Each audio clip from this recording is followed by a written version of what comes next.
Consider the lilies, how they grow. They toil not, they spin not. And yet I say unto you that Solomon in all his glory was not arrayed like one of these. If then God so clothed the grass, which is today in the field and tomorrow is cast into the oven, how much more will he clothe you, O ye of little faith? And seek not ye what ye shall eat or what ye shall drink, neither be ye of doubtful mind. This is our kingdom, a kingdom of righteousness. Praise the Lord. Praise ye the Lord. For all these things do the nations of the world seek after, and your Father knoweth that ye have need of these things. But rather seek ye the kingdom of God, and all these things shall be added unto you. Fear not, little flock, for it is your Father's good pleasure to give you the kingdom. Sell that ye have, and give alms. Provide yourselves bags which wax not old, a treasure in the heavens that faileth not, where no thief approacheth, neither moth corrupteth. For where your treasure is, there will your heart be also.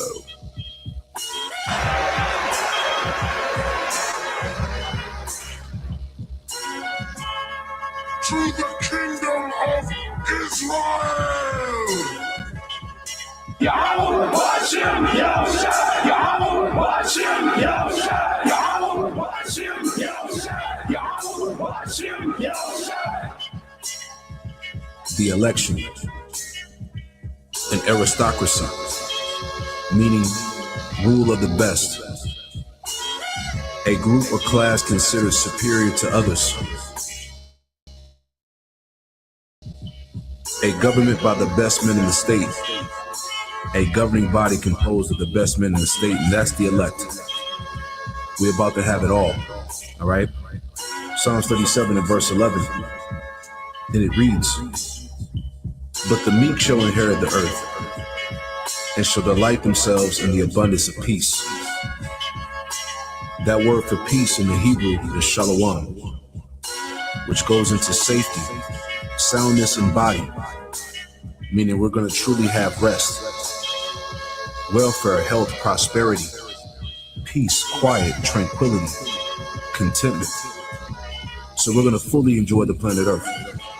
We're going to rule and exist within the Lord's creation as we were created to do.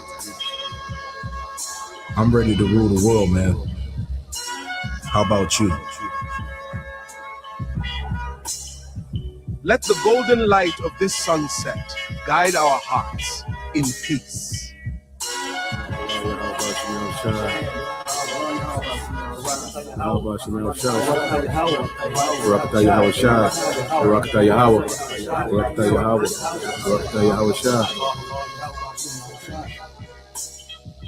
Fear not, little flock, for it is your Father's good pleasure to give you the kingdom. Sell that ye have, and give alms. Provide yourselves bags which wax not old, a treasure in the heavens that faileth not, where no thief approacheth, neither moth corrupteth. For where your treasure is, there will your heart be also.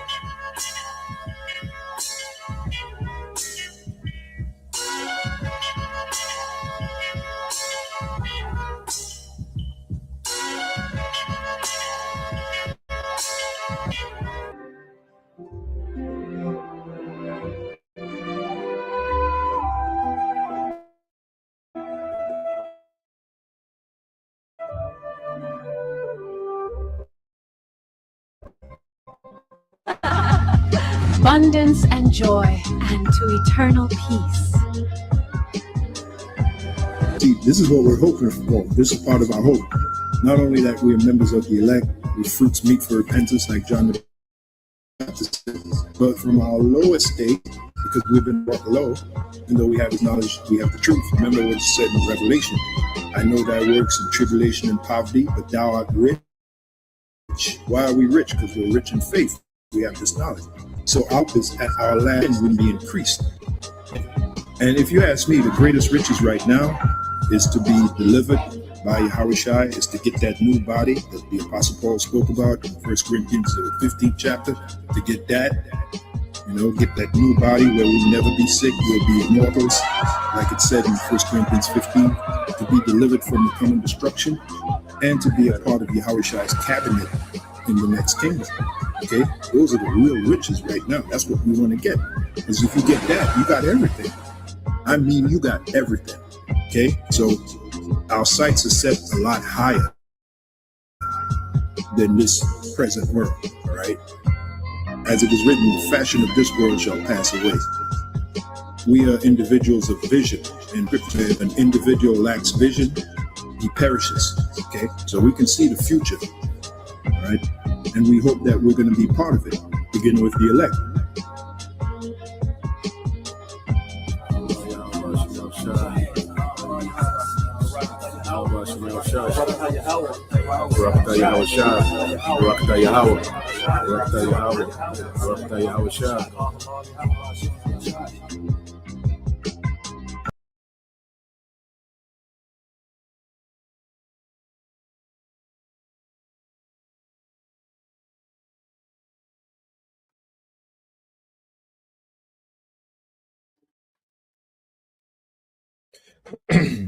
All right.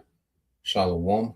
First and foremost, I would like to give all praise and glory unto Yahweh Bahashem, Yahweh Shah Bahashem, Kakwadash, and double honors unto the apostles and the elders of GMS who rule well, teach well, being great examples to his younger brothers. And peace and blessings and salutation to the whole collect out there pushing his words and truth and in sincerity across the four winds in the name of Yahweh Bahashem, Yahweh Shah Bahashem, Kakwadash.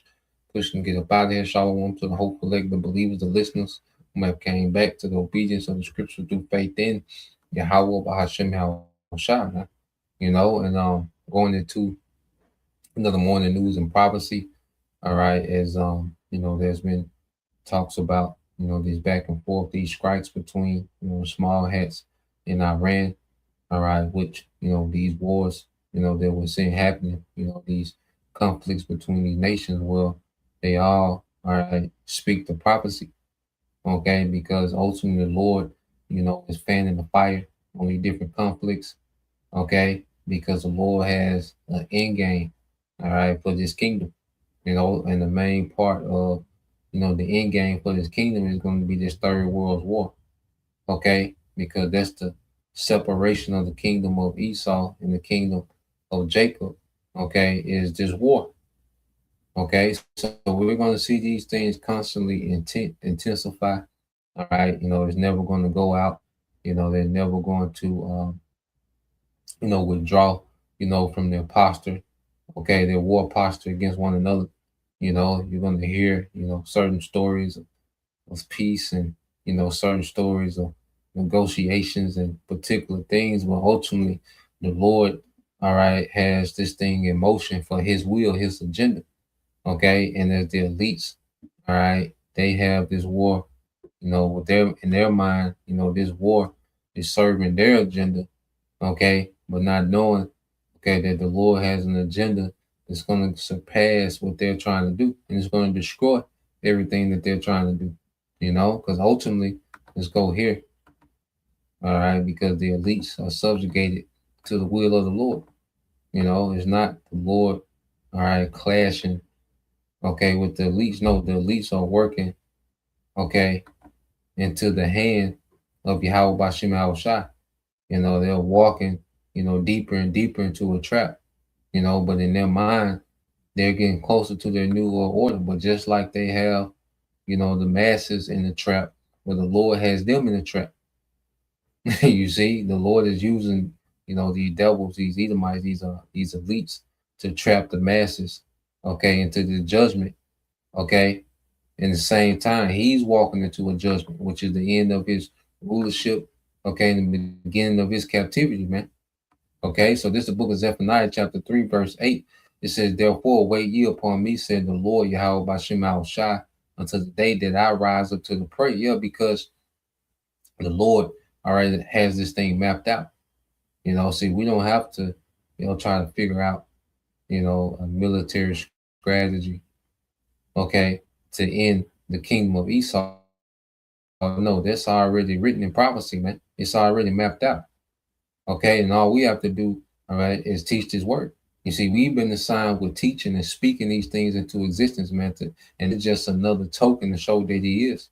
Okay, the Lord has, His prophets, speaking the end into existence, and what it's doing is showing that He is, that He can take, someone of a low status in this world, okay, and fill them with wisdom and power, okay, to teach this word, which is bringing down this empire, man. Okay, it said, for my determination is to gather the nations, that I may assemble the kingdoms, to pour upon them my indignation, even all my fierce anger. For all the earth shall be devoured with the fire of my jealousy, man. So it's the Lord that's assembling these kingdoms, man. Okay, He's using the elites, to provoke, all right, certain wars, but ultimately this is the agenda of the Lord. Okay, the elites' agenda only goes so far. All right, the elites are very limited, okay, in what they're capable of doing. All right, they're very limited when it comes to what the Lord's going to allow them to do. You see, and ultimately we're seeing the Lord's agenda play out. Okay, we're seeing Yahweh Bashim Shai assemble these kingdoms because He's getting ready to pour out His indignation on all these nations, man. Okay, He's going to destroy the militaries of the earth. All right, as we always go into in the book of Haggai chapter 2 in verse 22. All right, and we'll get into some updates, the happiness, what's going on. But this is the book of Haggai chapter 2 and verse 22 says, and I will overthrow the thrones of kingdoms and will destroy the strength of the kingdoms of the heathen. And I will overthrow the chariots and those that ride in them, and the horses and their riders shall come down, every one by the sword of his brother. Okay, so the Heavenly Father is going to send Yahweh Shai, all right, back to overthrow the throne of kingdoms and destroy the strength of the kingdoms of the heathen, which is their militaries, man. Okay, their chariots, their riders, these fighter jets, okay, and their military hardware, all these things are going to be destroyed. Okay, and that's Yahweh Shai destroying the strength of the kingdoms of the earth, man, because he's going to conquer the earth in righteousness, man. That's what this war leads to, Yahweh Shai, our great king, conquering the earth in righteousness, man. Okay, so this is the build-up we're seeing, okay, and it's going to be ongoing, so Esau, is on get his shit together with this new world order, okay, the data centers, okay, the surveillance, the infrastructure, okay, the crisis, that he needs in place, to bring about chaos so he can present this new world order as a solution. Okay, so the uncle is getting this shit together on his end. Okay, the Heavenly Father had this war, it's like it's steeping, it's not cooking, but it's steeping. You see? So let's go from there. Okay, because then it says everyone by the sword of his brothers lets you know these nations are gonna be fighting each other. Okay. Now let's go in fact, let's go here as well, because just to show that this civil unrest, all right, this civil unrest that the Lord is going to, cause in the earth, okay, it's going to lead to this war. You go 2nd Ezra 15, okay, it all leads to this war to end all wars, okay. So let's go 2nd Ezra 15 and 14, and we always get into it, but we're going to read, all right, to the point of a war. Okay, so this is 2nd Ezra 15 and 4 says, woe to the world and them that dwell therein. Okay, destruction. For the sword and their destruction draweth nigh, and one people shall stand up and fight against another, and swords in their hands, and this is civil unrest. Okay, because you still have crisis that this devil, is going to push, to call to be, because America needs to be destabilized, man. The earth needs to be destabilized. Okay, but much more here in America, man. All right, the earth needs to be, America needs to be heavily destabilized so they can bring in order. Okay, with this technology, man. You see, so it's gonna come a time, okay, of a complete chaos, a complete unrest, complete torment, starvation. extreme violence, man, kidnapping, raping. It's going to be going down. Okay, it says, "For there shall be sedition among men and invading one another. They shall not regard their kings nor princes, and the course of their actions shall stand in their power." Man, yeah, it's going to be anarchy, man. It's going to be a time of no government. Okay, it's going to be a time when people, okay, are going to take actions in their own hand. Okay, these little cities and towns where they're going to be overran, okay, with sedition.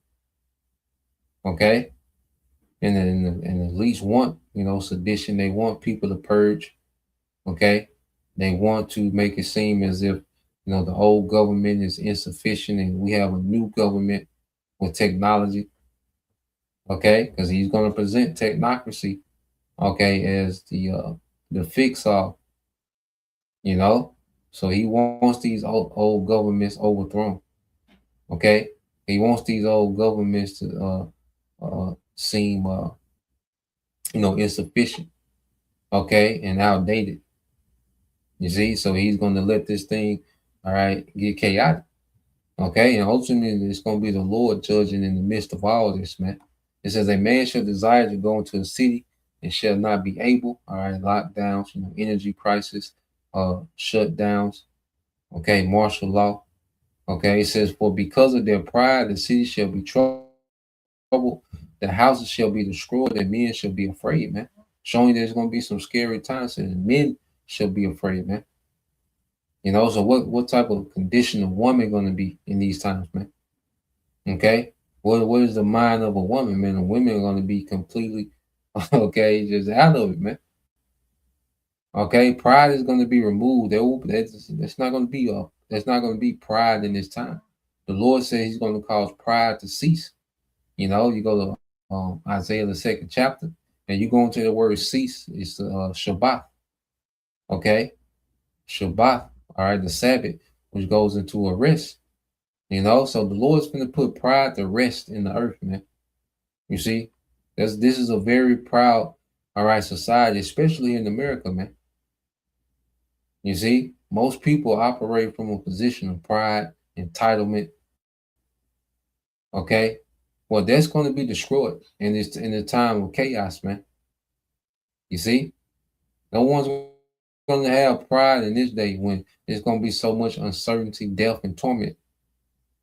Okay, and you're hearing it.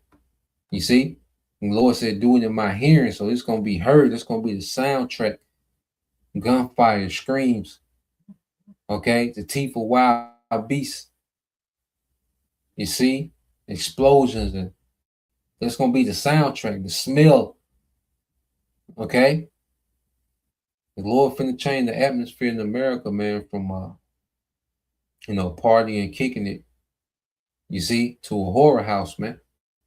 It says, "A man shall have no pity upon his neighbor, but shall destroy their houses with the sword and spoil their goods because of the lack of bread and for great tribulation." Okay, so we're coming into a time of great tribulation, which is the buildup to the climax of this war. And that's why you get to verse 20. It's the point. "Behold, said the Most High, I will call together all the kings of the earth to reverence me." Okay, so all these governments of the earth, okay, are being summoned by the Lord to this war. All right, which is from the rising of the sun, from the south, from the east, all right, in Lebanon, to turn themselves one against another and repay the things that they have done to them. Yeah, so the Lord's going to have these nations begin to take each other out. Okay, these nations finna go at it. Hey, this war, like I said, they haven't brought, even before it gets nuclear, man. These nations have a lot of conventional power, man. Okay, when China and Russia get directly involved, Turkey. Okay, when those nations get directly involved in this thing, man, it's a lot of destructive power, even with just conventional warfare before it goes nuclear, man. And then they're gonna be wiping each other out, man. This third world war, man, even before it get nuclear, man, it's gonna be destroying cities, destroying populations, man, destroying, critical infrastructure. Okay, this is gonna be a very destructive war, man, leading up to the climax when it goes nuclear. Okay, so we're just watching the build up to these things, man. Because it's the Lord's prophecy at work. All right. So when you go, let's go here. play this first clip. Right. So just dealing with, the happenings and, going into the details of these strikes, okay, and what's going on. Okay. Now let's play a little bit of this. News update. It is the sound of a long suppressed rage finally boiling over. The occupation. What you are about to witness in the next few minutes is not just another breaking news update. It is the sound of a long suppressed rage finally boiling over. The occupation's so-called invincible entity has been struck in its very heart repeatedly. We are talking about multiple precision missile impacts that have literally rocked the Knesset building in the heart of Al-Quds, Jerusalem. This is the moment Iran's military made good on its promise of a decisive and painful response following the illegal, cowardly strikes on Beirut that butchered innocent civilians and resistance leaders just days ago. In a carefully coordinated wave of devastation, Iran launched at least 20 ballistic missiles that tore through the skies towards occupied territories. But this was not just a symbolic gesture. According to field reports, at least one projectile impacted dangerously close to the Knesset, the so-called parliament, suspending a legislative session in chaos. The occupation forces are attempting to maintain a news blackout, but independent and pro-Iranian sources confirm the damage is extensive. Simultaneously, the strategic petrochemical plant in the Haifa Bay area was decimated.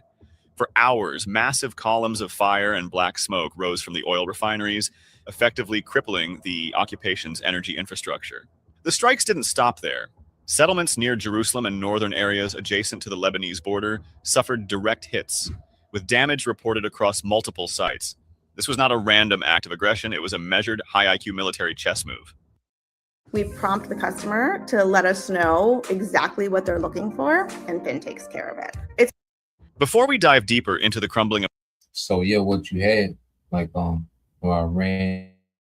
had a red line, because Hezbollah and Iran, are allies.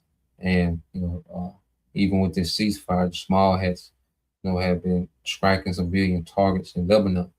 And they've been, having ground war with, Hezbollah, okay? And the red line was not to strike, these subdivisions, okay, in Beirut. And the small hats did it, and Iran responded, as they said they would. And it was limited, but it was a pretty, lethal strike. They hit some places. They caused some devastation in northern Israel, which is causing, these small hats to begin to evacuate out of northern Israel. Okay. So you have a direct conflict now between the small hats and Iran. And see, the small hats, they haven't really responded yet. They really haven't done anything back. All right. Which shows you that Iran has established deterrence, all right, militarily with these small hats.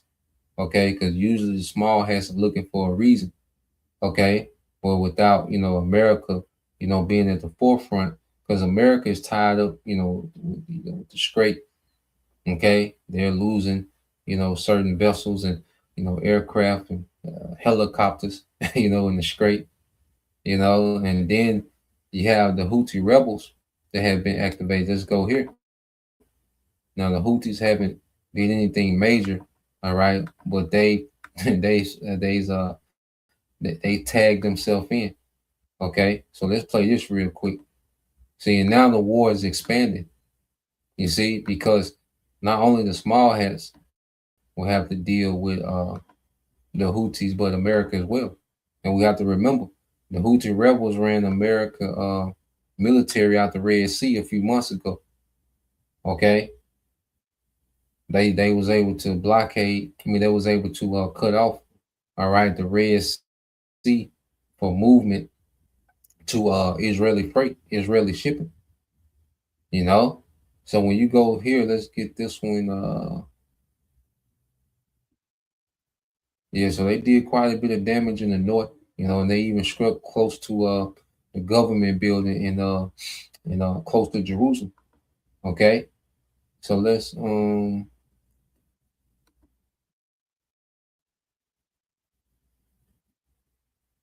here we go. Let's go right here.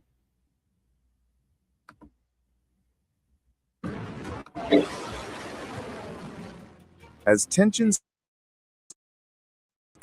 continue to surge across the Middle East, Yemen's Houthi movement has now released dramatic footage that it says shows missiles being launched towards targets linked to Israel. The videos, circulated by the Houthi media and reported by Iran's Fars news agency, appear to show multiple missile launches carried out during the latest round of regional escalation. The release comes as the fallout from the Israel-Iran confrontation continues to spread far beyond the two countries. According to the Houthis, the missiles were fired at what they described as important targets in occupied Jaffa, a reference commonly used by the group when referring to the Tel Aviv area. The Houthis also released footage they claim shows launches of their Palestine II ballistic missiles. The group says the missiles were directed toward military-related targets in Israel.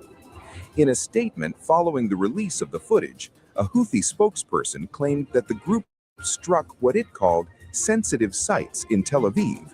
The spokesperson said the operation came directly after the latest Israel-Iran clashes and described it as part of Yemen's ongoing military campaign in support of Palestinians. The Houthis also announced what they called a complete ban on Israeli navigation through the Red Sea. The group warned that it would continue military operations until its objectives are achieved.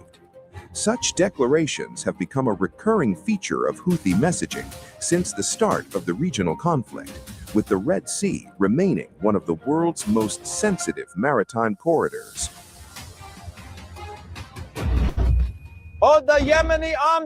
So now you have Houthis that have tagged in, because before, when they was fighting, before the ceasefire, the Houthis had, verbally, committed themselves to the war.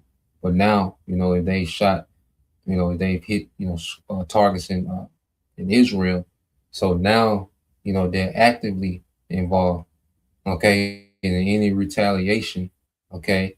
Small Hat's gonna have to deal with the South, okay, and the East and the North. Held in the North, Iran to the East, and Yemen to the South. And Yemen, all right, can strike military assets, American military assets in those GCC nations as well. Okay, so all the UAE, Kuwait, Saudi Arabia, Bahrain, okay, all that can be hit by Yemen as well. Okay, so now it's looking like this war is going to expand some more. Okay, it's going to expand more than what it was before the ceasefire. All right, and they're going to still be on this same escalation level, because they are already talking about hitting these critical infrastructure, dealing with the desalination plants, power plants. Okay, that's the talk. Okay, immediately when they started back. So we'll see, but we're seeing this war expand. It's going to continue to expand, and it's going to be another nation, a little bit later on, it's going to be another nation, then it's going to eventually going to be a world war. Okay, so let's go from there. Got one more dealing with the war.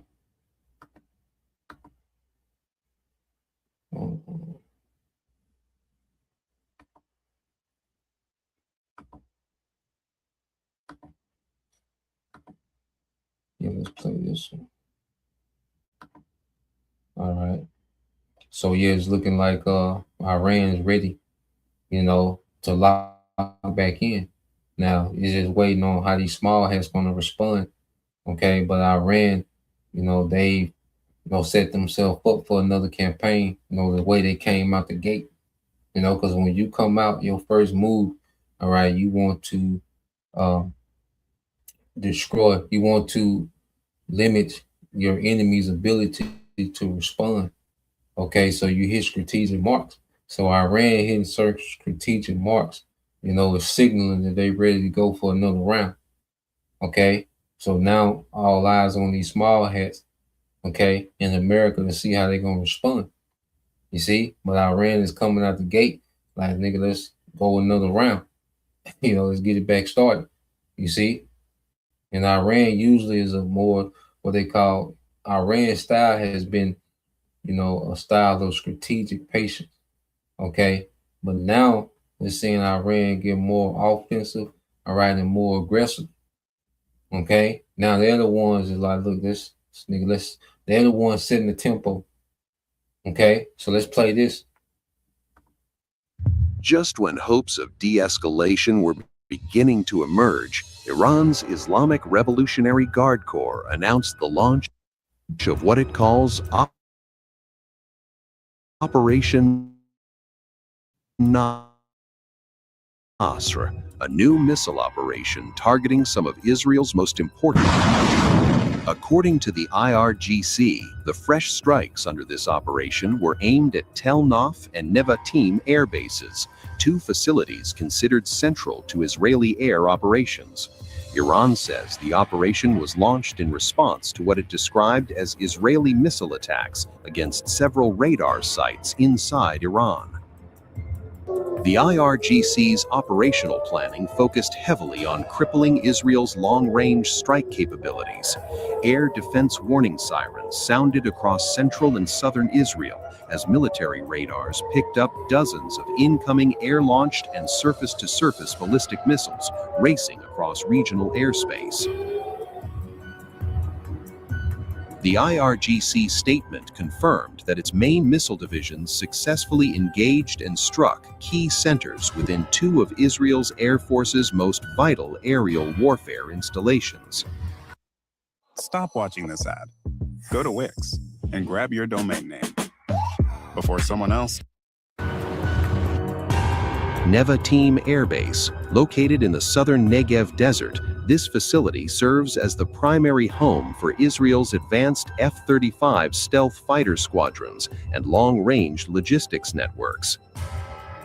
Tel Naf Air Base, situated in central Israel, this base acts as a critical nerve center for combat helicopter fleets, elite reconnaissance assets, and strategic electronic warfare components. According to the IRGC, Operation Nasr was not unprovoked. It was launched in direct response to what Tehran termed missile aggression by the child-killing Zionist regime. Just hours prior to the Iranian response, Israeli air units executed deep penetration strikes that successfully targeted several essential Iranian radar monitoring sites across 3 separate locations in the country. As Israeli defense officials braced for what they projected would be a multi-day war, Prime Minister Benjamin Netanyahu called an emergency security cabinet meeting to determine the scale of Israeli military retaliation. The IRGC has warned that Operation Nasr is merely the opening phase of a much larger campaign. In a follow-up statement, the Guard issued a blunt ultimatum warning that waves of missiles and drones will continue to launch round the clock for the next 7 days until their adversaries are fully deterred. Including the Islamic Revolutionary Guard Corps. Yep, man, so Iran, so they got a 7-day campaign, in which they're going to... And the army of the Islamic Republic. One thing you see about Iran, the things that they do, they really cripple, America and the small heads militarily. America hasn't recovered from all those bases that were destroyed, okay, or knocked offline during that 40-day war. Okay, Tel Aviv hasn't recovered. Okay, a lot of those refuel tankers, okay, have been knocked offline, which makes it harder for the small hats and America to do those airstrikes because they have to get closer to Iran, and that's why you see they started towards the end. Before the cease war, America was losing a lot of aircraft because they had to get closer because they was running out them Tomahawk missiles, which has a longer range. Okay, and they had to switch over to a lesser grade missile. Okay, to where they had to get closer, and they was getting picked off. Okay, and they couldn't continue like that.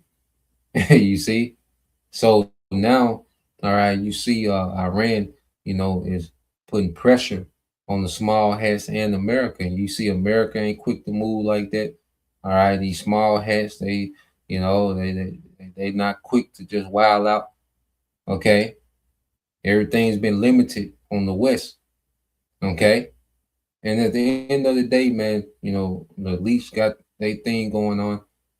Okay, which is to cause shortages, and crisis, and global reset. Okay, and the Lord got His prophecy going on, which is going to triumph. Okay, these elites, man, because the elites agenda is working for prophecy, man. Okay, this agenda is not working for the elites; it's going to work for prophecy. You see, the elites are just playing their role within prophecy, man. They're not on the outside of prophecy making moves and countering what the Lord is doing. No, they're working within the will of the Lord.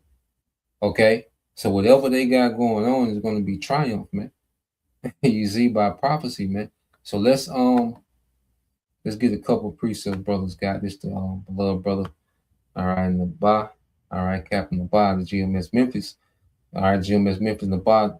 Isaiah 34:1 says, "Come near, ye nations, to hear, and hearken, ye people. Let the earth hear, and all that is therein." All right, the world and the things that come forth of it. Yeah, so the Lord is making what? A global decree of what He's getting ready to do. Okay? It says, "For the indignation of the Lord is upon all nations, and His fury upon all their armies." Okay, so this is a trap for all the armies of the earth, man. All these different players involved in this war, where all of them, all right, are going to get destroyed by Yahweh Shai.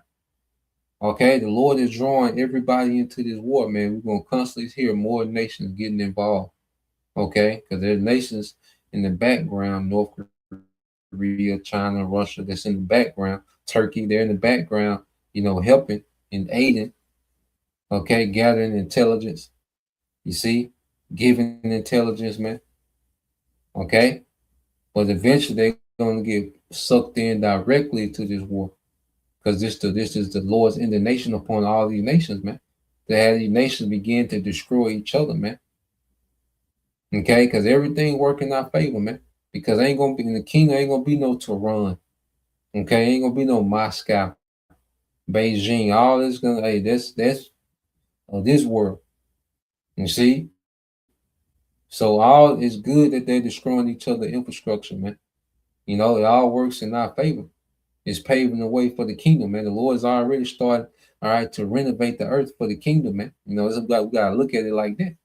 Okay, it says in His fury upon all the armies, He have utterly destroyed them. He have delivered them to the slaughter, man. All right, so all these nations are being delivered to the slaughter, man. Okay, and we're just commentating the will of the Lord as these things happen, man. Okay. Yep. Let's go here. This is Romans 9:17, and brother GMS DC. All right. Thousand Da Yara. Okay, matter of fact, it started 16. Brother got 16. It says, so this Romans 9:16 says, so then it is not of him that willeth, nor of him that runneth, but of the Most High that showeth mercy. Okay. So mercy of the Lord is for the elect. You see, and the punishment of the Lord. Okay, and this is the thing. It's already preset. The elect was predestined to have mercy. 2/3 were predestined to get caught up in this destruction. And Esau, he was predestined to be the wicked and lead the world into a into a war that will usher in Yahweh Shai. Okay, so nothing that this devil is doing is going to alter the will of the Lord.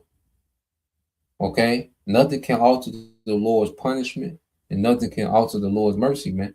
Okay, so when you go to verse 17, it says, Romans 9:17 said, the scriptures say unto Pharaoh, even for this same purpose have I raised thee up, that I might show my power in thee, and that my name might be declared throughout all the earth, man. Okay, so the Lord is setting the stage up, all right, so his name can be declared in the earth, so he can show great power, okay, upon the militaries of the earth, man. Okay, so the stage is set, okay, for the Lord to show great power and declare a name for himself in the earth, man. Because the Lord is what? Known by the judgment which he executed, man. Okay? So let's go here. Let's segue. All right. Dealing with this. Because as this devil, as the Lord has his war brewing, Esau Edom, he's on the back foot with the AI.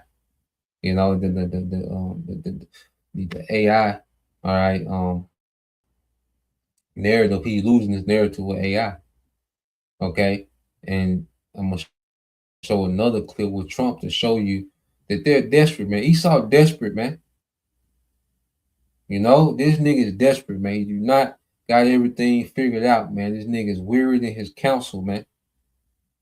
Okay, and this AI hype is crumbling. That's why this nigga is being forced to just wild out, man.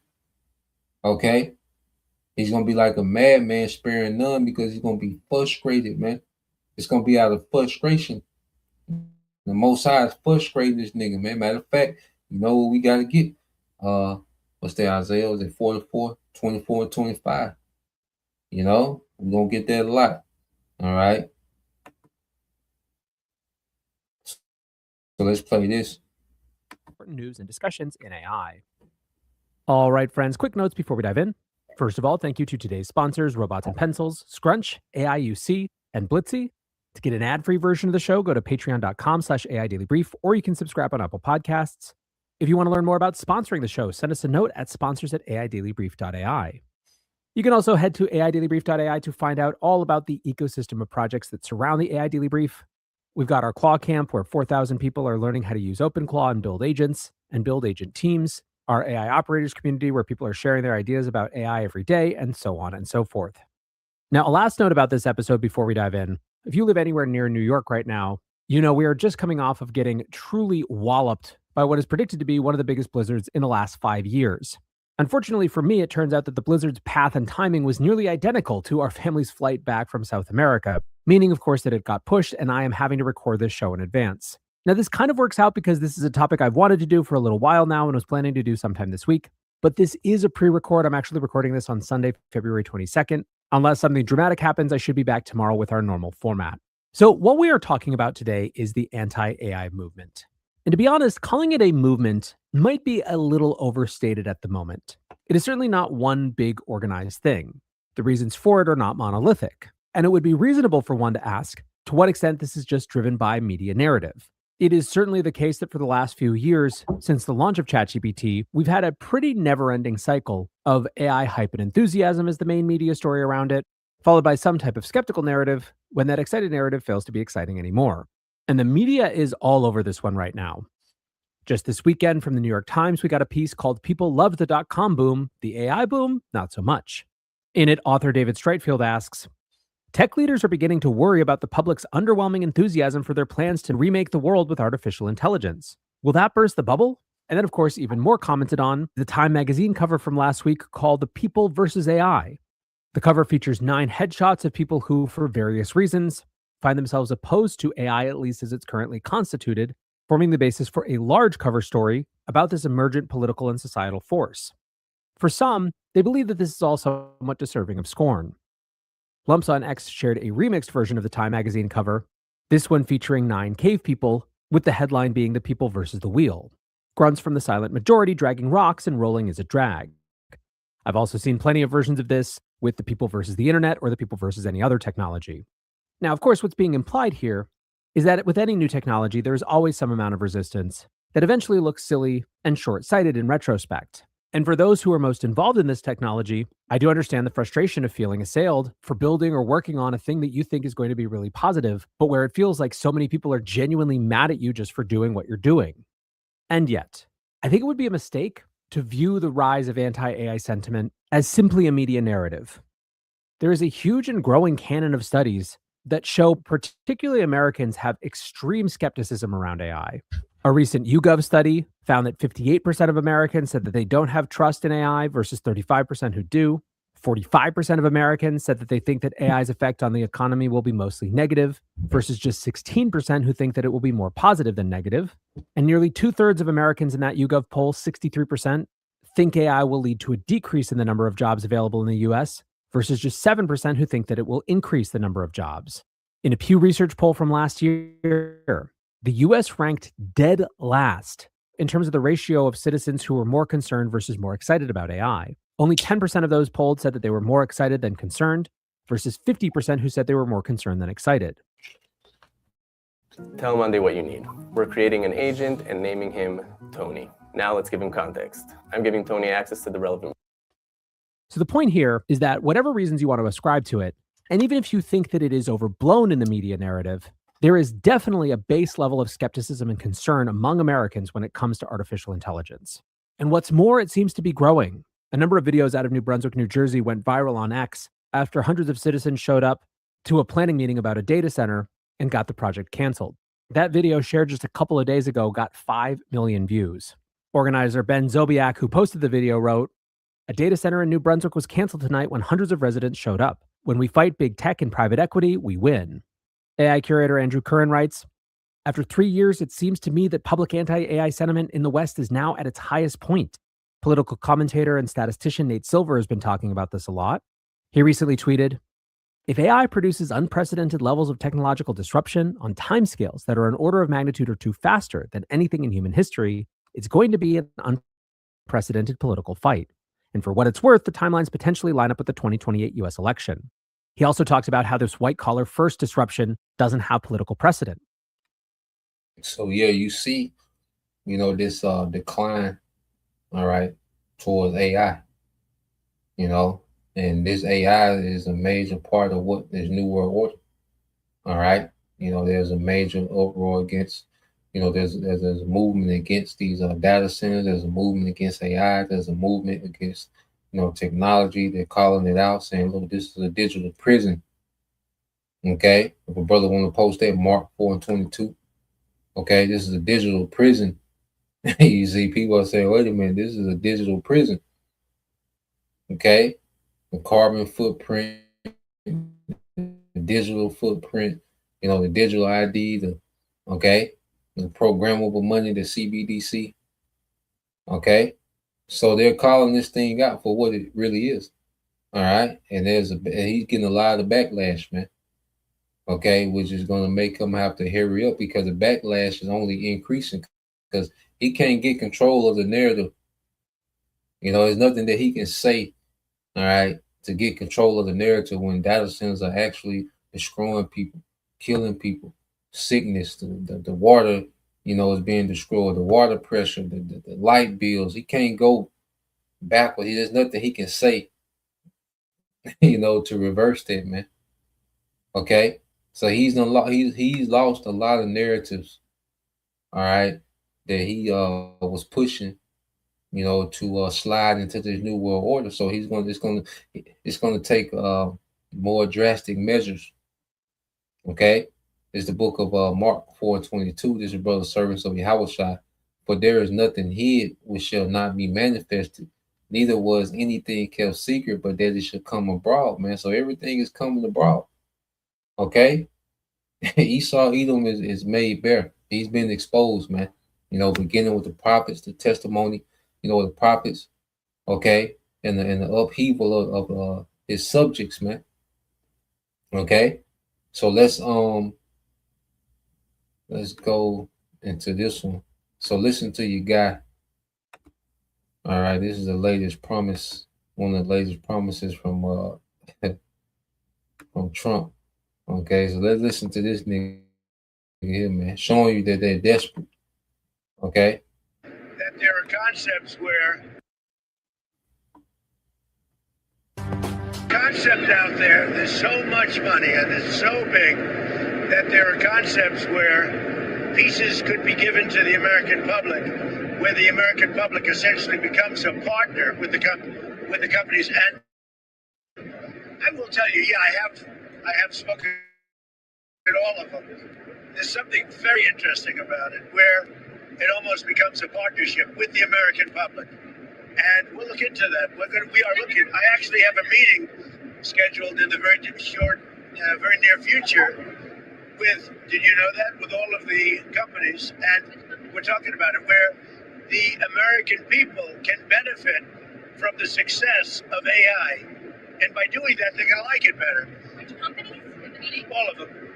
All the big ones, yeah. All the big ones. They're all coming to the White House probably next week. This is a call for an uprising. Welcome to today's show. A partnership with the American public. While everybody continues to be distracted by man-made created stories, these psyops that we see day in and day out, the left-right psyop that obviously most people are engulfed in, where they care about things that shouldn't even be discussed, things about gender, things about who could use what bathroom, really low-level thinking type of topics keep everybody trapped on a day-to-day basis from paying attention to what's really going on around them and what Donald Trump is doing, which is building out a technocracy here in the United States of America, which has been the plan all along. It is communism through technology, if you want a short summary of what it is. And you heard him right there. A partnership with the American public. Donald Trump is meeting with all of these big AI companies, which we all know are a branch of our government anyway, as I will tell you and have told you many times over, whether it's Meta, Facebook, whether it's Amazon, there's all connections, whether it's Tesla, all connections to the government themselves. This technology that they sell you is the technology that they would want to come to your door and make you and force you to have in your home. But the people would have rose up against it. They wouldn't have wanted phones 25 years ago where they knew that, hey, you know, these phones have GPS tracking, they could follow you where you go, et cetera, et cetera. They knew that people wouldn't put cameras on their front doors and create a surveillance state themselves. So they created stories about porch pirates and told you that the dangers of getting murdered in your sleep were so strong these days that you should have a Ring camera on your home to protect yourself. We've created the surveillance state, all, of course, through deception, through telling you, and as stupid as people are, through telling you that these things are to benefit you without realizing that these things are here to enslave you, and we're doing it to ourselves. So they're telling you a partnership with the American public, with artificial intelligence, that the American people will benefit from the success of AI, and then that will make them like it better. Why are they doing this? Why are they saying this? Because we're seeing pushback against data centers. Now, the main pushback we're seeing has to do with resources, has to do with they're going to take our energy. They're going to make our energy bills rise, right? They're going to make our water, take a lot of our water resources. That's going to make it difficult for us to have enough water or animals to have enough water. That's making people angry. So they're doing everything and have been doing everything they can to pivot from that, saying, look, these guys will fund themselves. These guys won't take your resources, but people are angry. We're seeing a growth and a movement against these data centers. But the thing that nobody's mentioning is that these data centers, what their purpose is. Have you heard anybody talk about their purpose is? All they're talking about is we don't want them in our town. We don't want our energy bills going up. We don't want to fund this thing with our tax money. Okay, all granted, all points taken. But the main thing everyone should be focusing on is what they're here for. The data centers are to be built out to keep a digital monitoring system of you and me and everything that we do. In other words, it's not just the stuff you text out to people where, we know people text or they use Snapchat and these other things to try to hide what they communicate with each other, which of course is not hidden at all, or VPNs or all these other things. The government is building out these data centers because each data center is going to have a digital profile of you. What you say online, what you shop for online. And no, it's not so that they can market you things and sell you things. It's so that they have a full-on surveillance on every single individual, which means that once facial... Yeah, man. So you see at the beginning of the video, all right, you had Trump, speaking about, that he's going to, that these major AI companies, okay, that he's going to partner the American public with these AI companies. When you get some type of share of AI, okay, because he's trying to sell it. Trump is a salesman. This is what he's here for, to sell you, okay, the New World Order. Okay, this is his whole agenda, is to sell you this technocracy, man. Okay, as if you benefit somehow. Okay, so now, showing you how desperate they are, they're saying, well, look, we're going to make the public, okay, partners, okay, and they're going to have a share in the AI, the profits of AI, which AI doesn't make a profit. Okay, AI doesn't even make profit. You see, so how the hell could the public be partners and have profit shares when there's no profit. Okay, there's no monetary profit because it's just a system of control. Okay, there's no business model with AI. It's a system of control. Okay, the profits from AI is a hype. Okay, the capability of AI is hype. Okay, but it just shows you how desperate they are. Now they're trying to pitch to you that, look, we're going to make you a profit share. Wait a minute, why you want to just pay people wages? Here it is. This is a nation that doesn't even pay people livable wages, but they're going to make you a profit share of these AI companies. They're going to make over 350 million people. Okay, they're going to split up the profits amongst 350 million people. Okay, of a non-profitable corporation. You see, with just the desperation, man. All right, and he just gets up there and says any goddamn thing. Okay, that's his job, to say anything to keep you people distracted at bay, whether you hate them or love it. As long as you're distracted and arguing about nothing, or either he has your hopes up. Okay, it doesn't matter to them, man. So let's go here.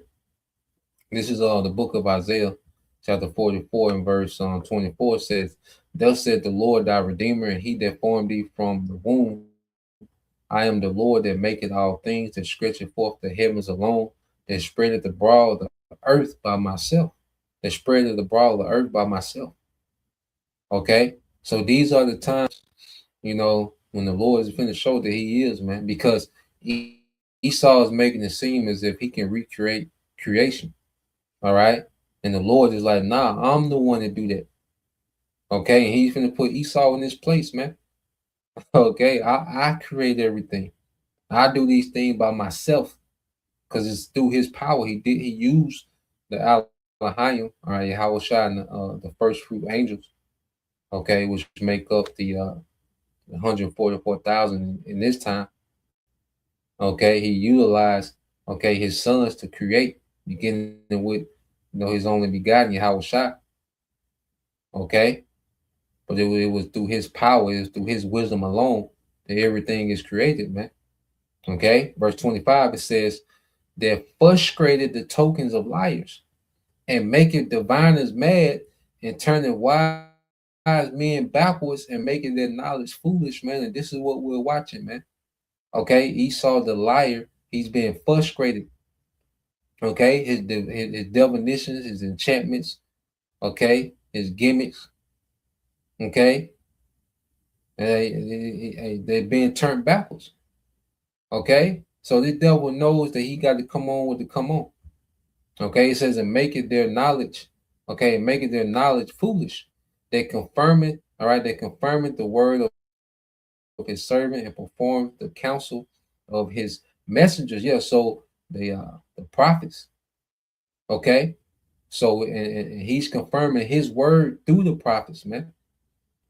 You see, and performing the counsel of his messengers, man, because we come with the counsel of Yahweh Bashem Yahushai. You see, he's going to make, all right, the counsel of prophecy stand. He's going to confirm the words of prophecy in these days, man. Okay, and Esau is going to be disappointed. Okay, he's going to be embarrassed, man. It said, "Thou shalt be inhabited, and to the cities of Judah ye shall be built, and I will raise up the decayed places thereof." Yeah, man. And that's our kingdom being established. Okay, so we're seeing Esau being taken backwards, man. Okay, his knowledge is looking foolish. He's being frustrated. Okay, at the same time, what we're saying, I hope in the righteous kingdom, that's what's being established, man. So the Lord is beginning to take down this kingdom, man. Okay, and it's not going to come back. Okay, the technocracy, okay, is going to be upset. It's going to be overthrown. His enterprise is not going to be accomplished, man. Okay, he's going to get to a certain point, okay, and then it's going to be over with. You see? So, yep, just like the brother got. This is the brother Ashemai tribe of Judah, Job 14 and 5, seeing his days are determined. The number of his months are with thee. Yeah, so the Lord got this man mapped out, all right, to the day. You know, Esau's not gonna go beyond the day that he's appointed to rule. No matter what he do, no matter what he try to establish, no matter what type of breakthrough he say he got, no, there's already a time appointed, okay, for this nigga to fall, man, and he's going to fall, and he is falling. He's falling now. He get up there like he got together and everything's working exactly according to plan. This nigga capping, man. This nigga wearied in this council, man. Okay, he's scrambling. Okay, he's frustrated and he just finna lash out. He just finna crash out. Okay, so that's the point. We'll leave it there. Lord will. All right, you brothers and you few sisters edified once again. We give all praise and glory unto Yahweh Bahashem, Yahweh Shah Bahashem, and Kakwadash, and double honors unto the apostles and the elders of GMS who rule well, teach well, being great examples to our younger brothers. And peace and blessing, salutation, hopefully, shalom.